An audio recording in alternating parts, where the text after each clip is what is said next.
Yo halo guys, balik lagi sama gue Cuma Berarti dan salam profit. Oke guys, jadi pada kesempatan kali ini ya saya akan mengupdate seputar Bitcoin, Ethereum, BNB dan DOT ya, atau Polkadot ya guys ya. Jadi banyak banget yang request.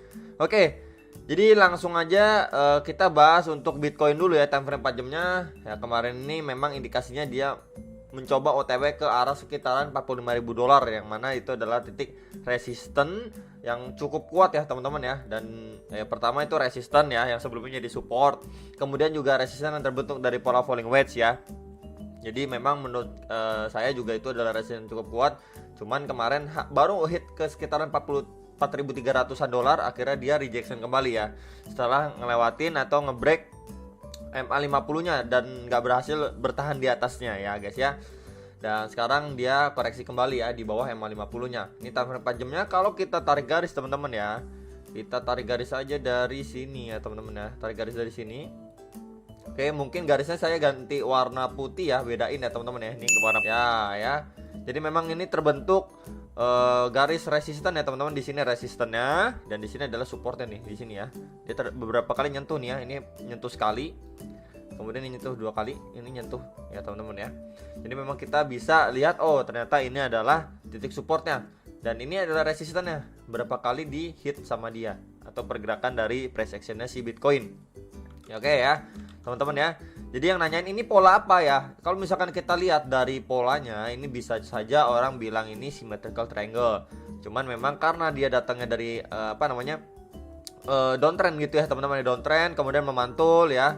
Jadi kurang lebih seperti ini nih teman-teman ya. Dari sini turun terus mantul, sini ya teman-teman ya.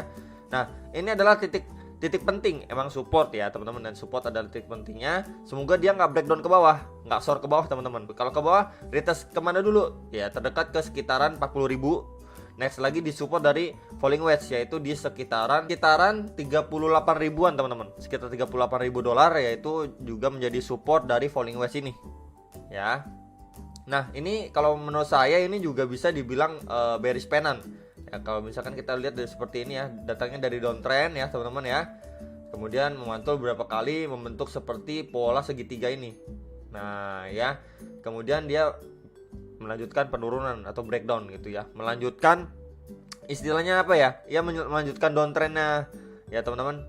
Jadi kurang lebih seperti ini nih ya, bearish pennant gitu ya teman-teman. Kecuali kita datangnya dari uptrend ya teman-teman ya, ini bullish pennant ya. Jadi kurang lebih seperti ini ya gambarannya. Cuman ya bisa aja nggak dia breakout ke atasnya, bisa aja teman-teman, nggak ada yang nggak mungkin gitu. Cuman memang kecenderungannya ya, datangnya dari downtrend ya, dia konsolidasi dulu ya, dan chance-nya lebih besar untuk dia downtrend kembali atau soar ke bawah ya teman-teman. Kurang lebih seperti ini ya teman-teman ya. Jadi yang nanya nanti, oh nanti ini kalau datangnya dari downtrend ya, datangnya dari downtrend bisa nggak dia malah breakout? Ya bisa aja gitu teman-teman, bisa aja, nggak ada yang nggak mungkin. Ini kan cuman teori gitu kan teman-teman, ini kan sebuah teori saja ya. Balik lagi, nggak ada yang, ini kan nggak pasti 100%, cuman gambarannya oke, lebih cenderung gitu ya, lebih cenderung mengalami breakdown atau melanjutkan downtrend teman-teman tuh ya.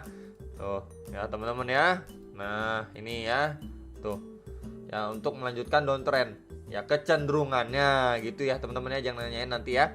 Jadi kita berharap dulu dia masih kuat bertahan di supportnya ini ya, untuk memantul dulu ya, meretest resistnya terdekat itu ke sekitaran 43.700-an dolar teman-teman ya. Next lagi ini resisten yang terbentuk dari pola falling wedge.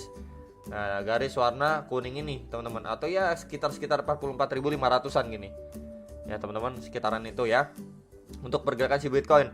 Nah nanti kalau misalkan dia breakdown gimana bro ukurnya ya, kurang lebih begini teman-teman ya. Ini putih kita ukur ya, kalau dia breakdown ke sini ya tuh ya, ke sekitaran 35.000 dolar ya, dimana memang area ini ya sudah saya bicarakan menjadi target kedua ya dari WFC. Jadi WFC ini ada 2 target kalau menurut saya, di sekitaran 40.000 sampai 42.000 dolar. Next lagi di sekitaran 35.000 sampai 37.500 dolar ya, itu adalah target dari si WFC ini sendiri ya. WFC ini belum kelar kalau memang dia belum istilahnya confirm uptrend gitu teman-teman ya. Jadi dia masih di sekitar sini aja struggling teman-teman ya. Jadi belum fix kalau dia sudah selesai WFC nya ya. Jadi beberapa kali sudah saya infokan dan ingatkan juga ya. Kemudian kita lihat untuk Bitcoin dominance-nya, dia juga masih ya sideways aja gitu di antara MA50 dan 200-nya, di mana kita berharap dia breakdown ya teman-teman ke kisaran-kisaran 41 ya teman-teman. Oke, next lagi kita lihat dari versi rupiahnya, kurang lebih masih sama ya teman-teman dengan yang versi dolarnya. Dia sekarang di sekitaran 600 juta ya. Jikalau dia kuat ya teman-teman, dia bakal menetes ke sekitar berapa, ke kisaran-kisaran 620 jutaan, di mana di situ juga ada EMA 21 dan 34-nya. Nah, ini teman-teman ya. Kisaran ini pertama ya, area pertama yang penting dari si Bitcoin. Ketika dia berhasil mantul di area sini nih. Nah, gitu ya teman-teman.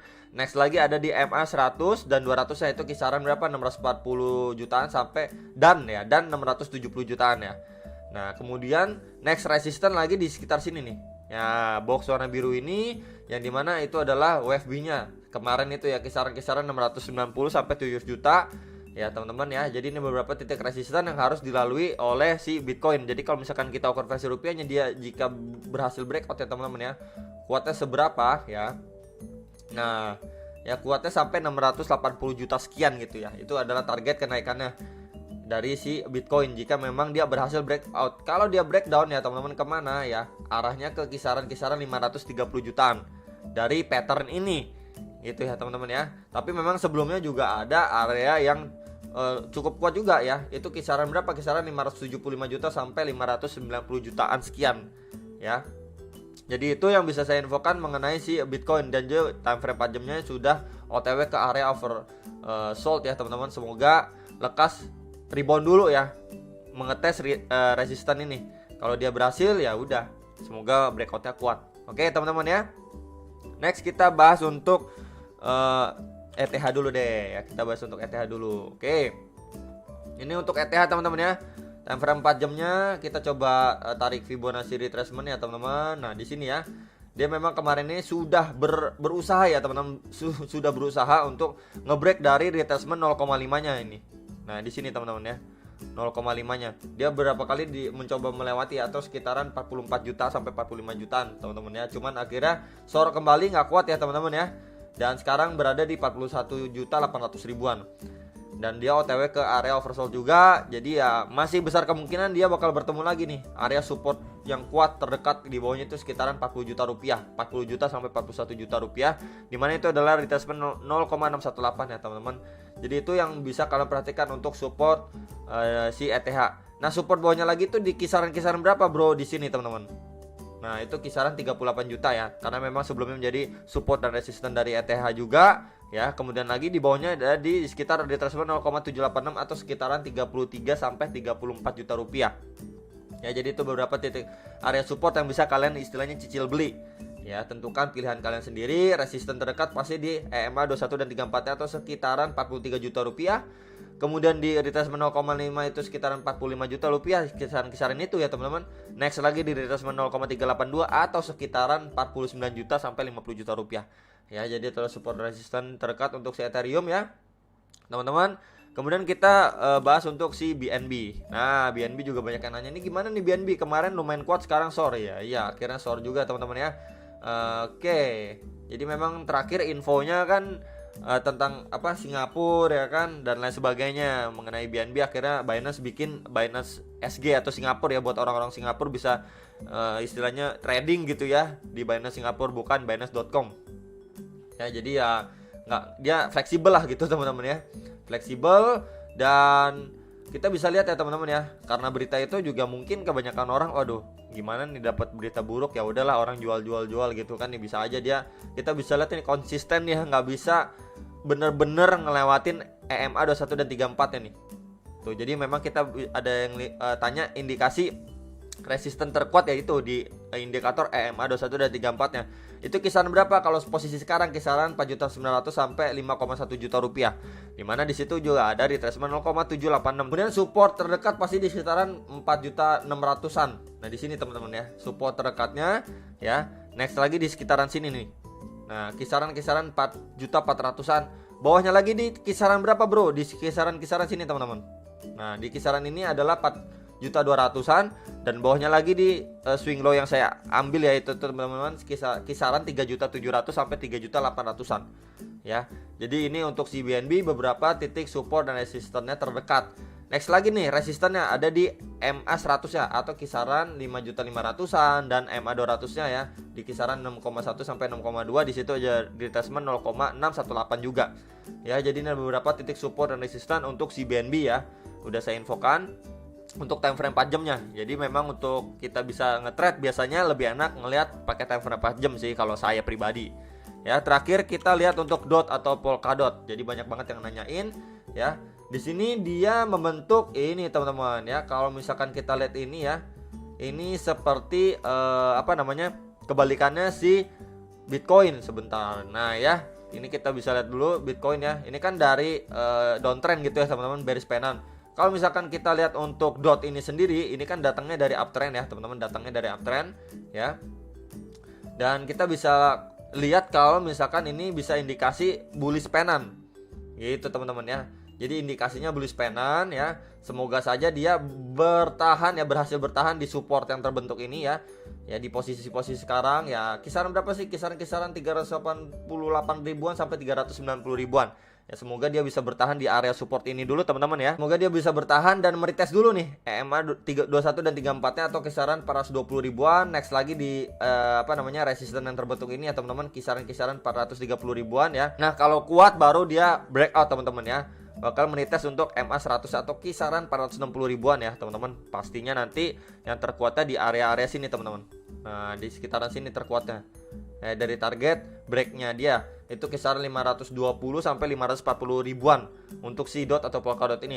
Namun jika memang dia breakdown teman-teman ya, kalau dia breakdown ya ke arah berapa ya targetnya dari breakdownnya itu kisaran 215 sampai 220 ribuan.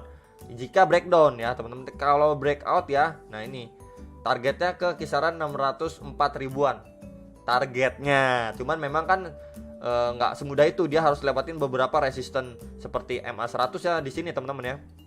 Di sini yang tadi saya sudah sebutkan, kemudian di sini ya baru di targetnya dia. Itu teman-teman ya. Jadi memang nggak semudah itu. Langsung gitu ya. Pasti ada beberapa di sini ya, selling powernya juga lumayan pasti gitu, karena memang menjadi beberapa resisten yang lumayan penting juga. Itu aja untuk bahasan kali ini, semoga bisa membantu kalian ya teman-teman, dan sampai jumpa untuk next video. Salam profit.